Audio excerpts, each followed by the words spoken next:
Hello everybody, Brent Jones, New Home Source Realty. How are you?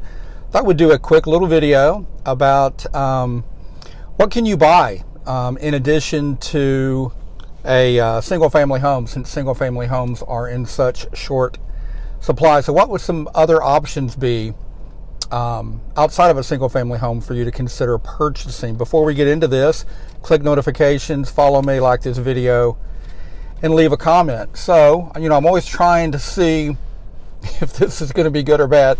That's going to be bad. That might be a little bit better. Anyway, so let's get into it. So single family homes, with it being a ridiculous seller's market, single family homes are in short supply, right? Everything is supply and demand, and they're in short supply. So if you were wanting to purchase something, what else could you possibly consider purchasing besides a single family home? Well, what about a condominium? And that would be a choice. There's various different kinds of condominiums. You've got high-rise luxury condominiums, but you also have more traditional condominiums that would be more affordable to more people.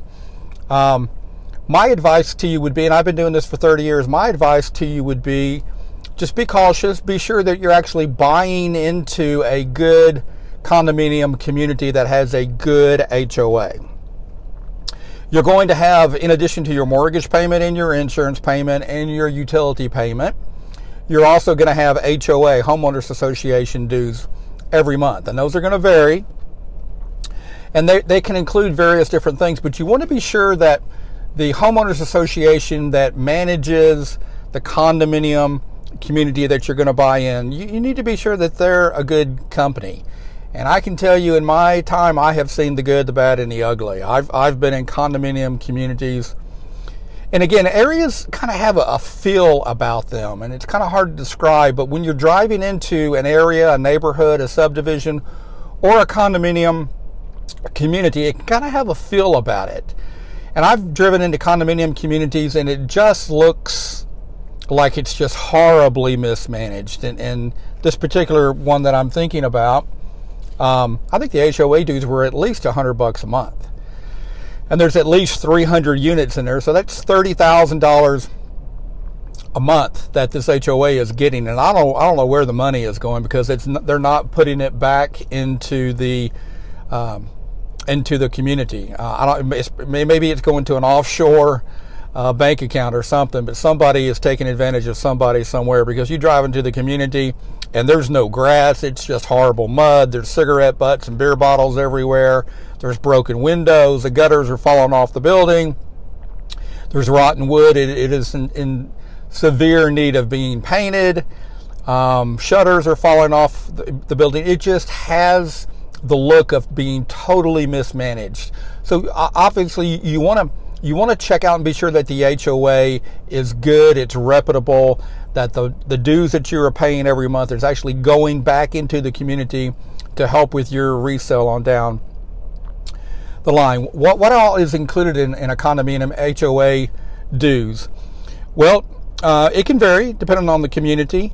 In some of your HOA dues, it could include some of your utilities, maybe water.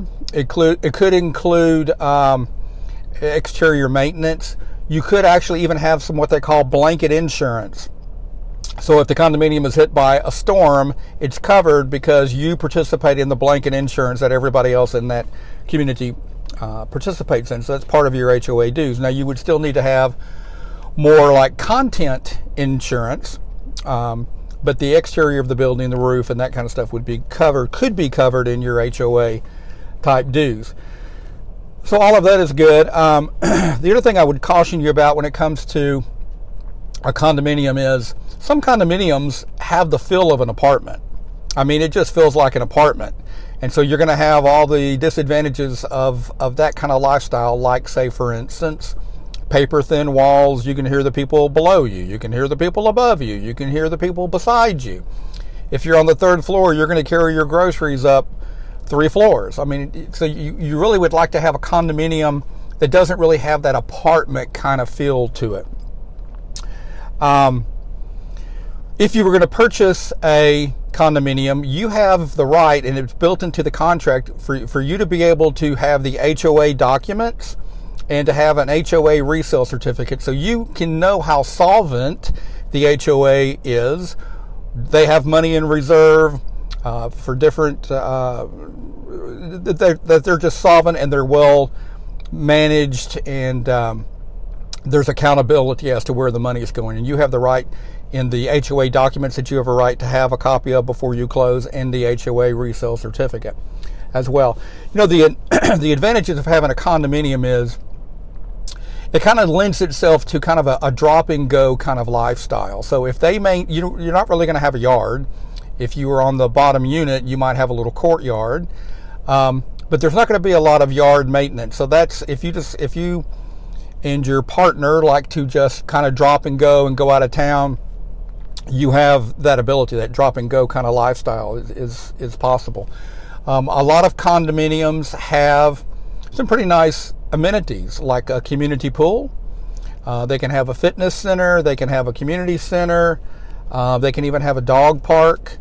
So there's some nice things about it. Some condominiums could, and I happen to be a dog lover, some condominiums could actually tell you yes or no, can you have a pet, how big a pet you can have. There might be a pound requirement, like 40 pounds. They can tell you what kind of breed you can have, like you can't have aggressive breed dogs like pit bulls, Dobermans, that kind of thing. So they could dictate that to you as well.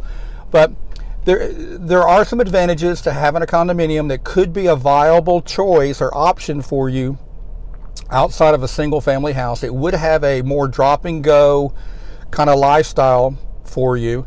I will say that typically condominiums sell slower than single family houses. So if you're buying it and you plan on selling it in 3 years, you could do that. But if you look at the typical days on the market of a typical condominium versus a single family home, you're going to see that condominiums sell slower. Like it just depends on what's going on in the market and where the condominium is and that kind of thing. But just plan on it selling slower than a single family home. So anyway, it's just an idea. It's just an option. Nothing wrong with condominiums. In townhomes too.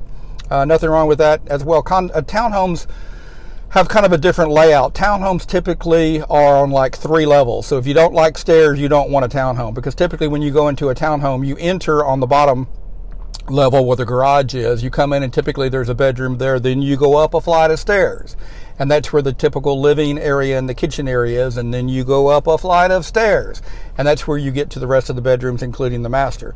So townhomes, they can have a feel that's not really an apartment kind of feel. It has more of a townhome kind of a feel. But people reach the point in their life where they're done climbing stairs. We've talked about it before. If you live long enough, you're going to come to 2 realizations. Number 1, you're done climbing stairs, and number 2, you're done cutting grass. So if you don't want stairs, and stairs, then a townhome wouldn't be a very viable option for you. But I know in this market, when it's ridiculously seller-oriented, seller's market, and everything leans towards the sellers, and single-family homes are in short supply, you need to possibly look at some other alternatives in addition to single-family homes, and condominiums could be an option for you. So anyway, I hope this helps.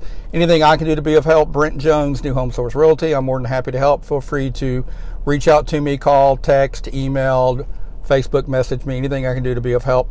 214-649-4528. Enjoy your day. Bye-bye.